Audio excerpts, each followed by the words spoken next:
আমার মা বলতো বেশি সাজতে হবে না, ভগবান যেটা দিয়েছে সেটাতেই সন্তুষ্ট থাক। আমার বর বলে তোমাকে না সেজেই ভালো লাগে, সাজতে হবে না। দুজনের একই বক্তব্য। বাবা সাজলেও বলতো এই সেজেছিস কি, এরকম সেজেছিস কেন। লিপস্টিক পরলে বাবা রেগে যেত প্রচণ্ডভাবে। ছোটবেলায় ভালোভাবে মনে পড়ে একবার লিপস্টিক লাল পরেছিলাম, টকটকে লাল।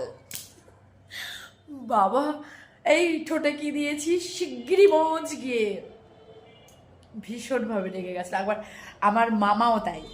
আমার মামা একবার হেয়ার ব্যান্ড পরেছি, লিপস্টিক পরেছি, টান মেরে ফেলে দিল, এত সেজেছিস কেন, এগুলো পরেছিস কেন। এখন বুঝতে পারছি কেন এগুলো বলে, মানে বলতো। ভাবতো যে বাবা ভাবতো তার মেয়ে সুন্দর, ছেলেরা যদি তুলে নিয়ে চলে যায় আরও সাজলে। মামা ভাবতো তার ভাগ্নি সুন্দর, যদি কেউ তুলে নিয়ে চলে যায়।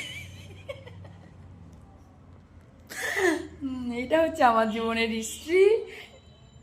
ওনাদের জীবনের হিস্ট্রিগুলো একটু শেয়ার করো।